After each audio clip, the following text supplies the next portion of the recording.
अब हम जानेंगे कि 5 अंकों की पूर्ण वर्ग संख्या का वर्गमूल अवलोकन विधि से कैसे निकालें। तो इसके लिए आपको 1 से लेकर 31 तक सभी संख्याओं का वर्ग याद होना चाहिए, 1 से लेकर 31 तक। और जो हमने पहले सीखा था ये कि इकाई का अंक अगर 5 हो तो उस संख्याओं का वर्ग कैसे निकालते हैं ये भी आना चाहिए। तो एक बार फिर से देख लेते हैं। 65 का अगर वर्ग करना है तो इकाई का अंक 5, इसका स्क्वायर कर देंगे। और दूसरा अंक है 6, 6 से अगली संख्या 7, 6 और 7 की गुना कर देंगे। तो 6 गुना 7 42, 5 का स्क्वायर 25, दोनों को यहाँ लिख देंगे। इस तरह से हम आसानी से इनका वर्ग निकाल सकते हैं जिन संख्याओं में इकाई का अंक 5 होता है। चलिए सवाल देखते हैं। जो हमारा पहला सवाल है, इसका वर्गमूल निकालना है। तो संख्या को यहाँ लिख दें, 2 के समूह बनाइए, एक ही रहेगी कोई बात नहीं। तो 3 समूह बने तो हमें पता चल गया कि जो इसका वर्गमूल होगा उसमें 3 अंक होंगे। पहले की तरह इकाई का अंक क्या होगा, जो इसका वर्गमूल होगा उसमें। तो इसमें इकाई का अंक 6 है, तो वर्गमूल जो हमारा आएगा उसमें इकाई का अंक होगा 6, क्योंकि 6 का स्क्वायर करने पर 36 आता है जिसका इकाई का अंक 6 होता है। या फिर 4 का स्क्वायर करने पर 16 आता है जिसका इकाई का अंक 6 होता है। तो इकाई का अंक या तो 6 होगा या 4 होगा। और अन्य अंक हमारे क्या होंगे। अब ये बचा कितना, देखो 207, पीछे वाले समूह को छोड़ के बाकी जो संख्या बचेगी उसको यहाँ पे लिख देंगे। अब ये जो 207 है,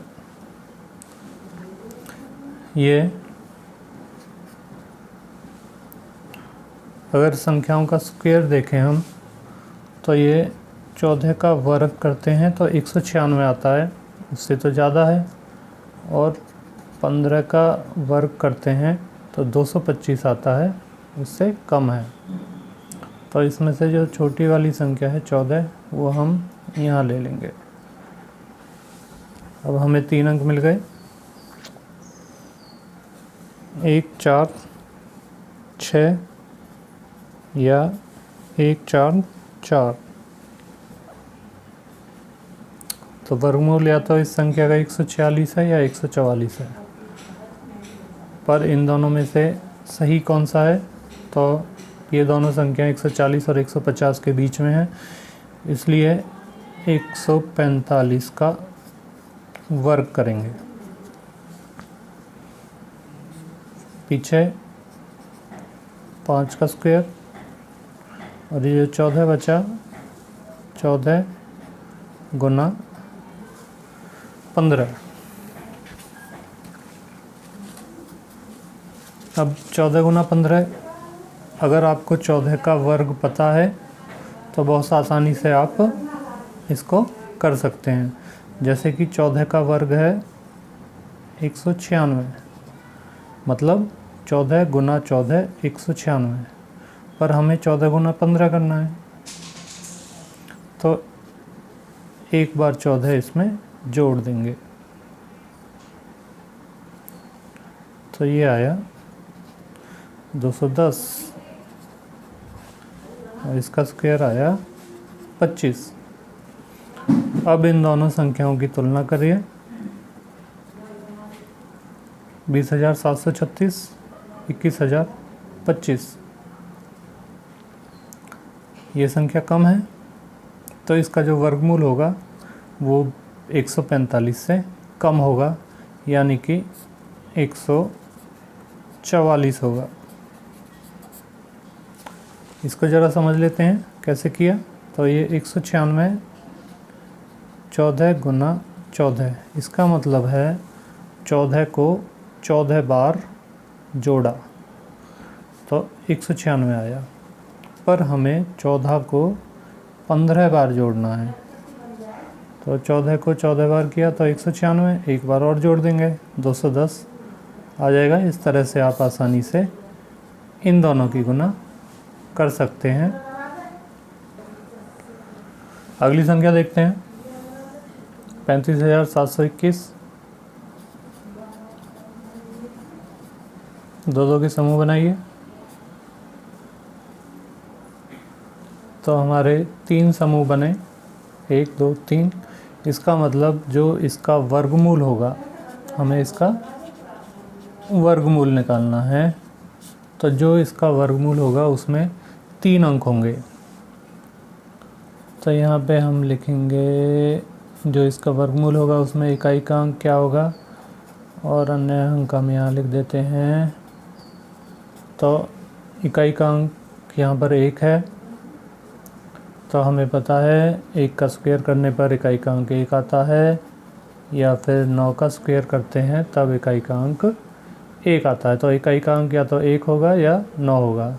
अन्य अंक क्या होंगे? अन्य अंक जो बच गए अंतिम समूह को छोड़कर,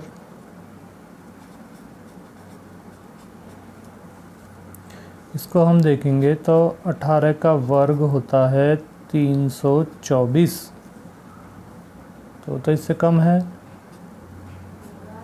और 19 का वर्ग होता है 361, वो ज़्यादा हो जाएगा। तो ये जो कम वाली संख्या है उसको हम ले लेंगे। तो इसका जो वर्गमूल होगा, इसका बाकी के जो 2 अंक होंगे वो ये हमारे पास आ गए। तो इसका जो आंसर होगा वो या तो 181 या फिर 189, इन दोनों में से एक होगा। अब सही कौन सा है? तो उसके लिए हम दोनों 180 और 190 के बीच में हैं, तो 185 का वर्ग करेंगे। कैसे करेंगे? यहाँ पे 5 का वर्ग और यहाँ पे जो संख्या है इसके आगे 18, उसको एक अगली संख्या से गुना कर देंगे। अब 5 का वर्ग करने पर तो आएगा 25। अब 18 को 19 से गुना करना है। तो हमें पता है कि 18 गुना 18 कितने होते हैं? 324 होते हैं। पर हमें 18 को 18 नहीं, 18 गुना 19 करना है, तो एक बार और 18 इसमें जोड़ देंगे, तो ये आ जाएगा 342।